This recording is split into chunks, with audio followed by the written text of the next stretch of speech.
അങ്ങനെ നമ്മൾ ഒരു സങ്കല്പം എടുക്കുന്നു.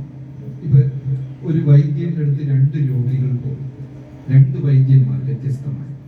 ഒരു വൈദ്യൻ പറയുന്നു ഈ മരുന്നെല്ലാം കഴിച്ചാൽ നിന്റെ രോഗം മാറും.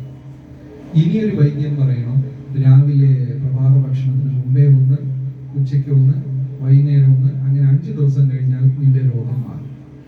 ഏത് വൈദ്യനാണ് കുറെ കൂടെ ഫലപ്രദം? ആദ്യത്തെ ആള് പറഞ്ഞു മരുന്ന് കൊടുത്ത് ഇത് കഴിച്ചാൽ മതി, അസുഖം മാറും. രണ്ടാമത്തെ ആള് സമയമൊക്കെ പറഞ്ഞു.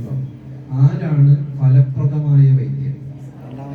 രണ്ടാമത്തെ. അതേപോലെ ഭക്തിയിലും ചിലർ പറയും ഞാൻ എപ്പോഴും നാമം ജപിക്കാണെന്ന് പറയും. ചിലർ പറയും അല്ല, ഞാൻ ദിവസം കൃത്യമായി ഇത്ര ചെയ്യുന്നുണ്ട്, രാവിലെ ചെയ്യുന്നുണ്ട്, സന്ധ്യയ്ക്ക് ചെയ്യുന്നുണ്ട്, ഞാൻ പുസ്തകം വായിക്കാറുണ്ട്. ആർക്കായിരിക്കും പുരോഗമനം കൂടുതൽ?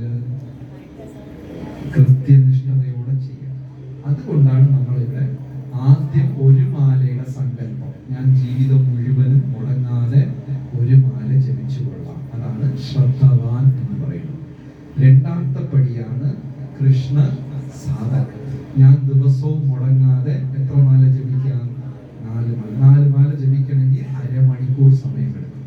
ദിവസവും ഞാൻ മുടങ്ങാതെ ഇത് ഞാൻ ചെയ്തുകൊള്ളാം. സസ്യഭുക്കാവാം, പുസ്തകങ്ങൾ വായിച്ചു തുടങ്ങാം, ഏകാദശി ദിവസം വ്രതം അനുഷ്ഠിക്കാം. ഏകാദശി വ്രതം എടുക്കുന്നവരുണ്ടോ ഇവിടെ? കുറച്ച് പേര്. ഏകാദശി വ്രതം ഇങ്ങനെയൊക്കെ കുറച്ചും കൂടെ ഒരു പടിയിൽ വരുമ്പോൾ അടുത്ത സെക്കൻഡ് സ്റ്റെപ്പ് ഏതാണ്? കൃഷ്ണ സാധക. മൂന്നാമത്തത് കൃഷ്ണ സേവകൻ. അത് 8 മാല ഭഗവത്ഗീത മുഴുവൻ വായിച്ചിരിക്കണം ഒരു തവണ, അങ്ങനെയൊക്കെ ഉള്ളത്.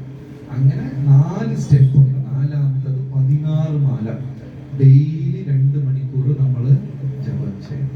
എനിക്ക് തോന്നുന്നു ആ സ്റ്റെപ്സ് ഇവിടെ ഒരു ഇത് ഒട്ടിച്ചു വെച്ചപ്പോ കാണുമ്പോൾ എല്ലാവർക്കും മനസ്സിലാവും. അപ്പൊ ഇപ്പൊ അടുത്തത് 4 മാലയുടെ ആൾക്കാരെയാണ് ക്ഷണിക്കുന്നത്.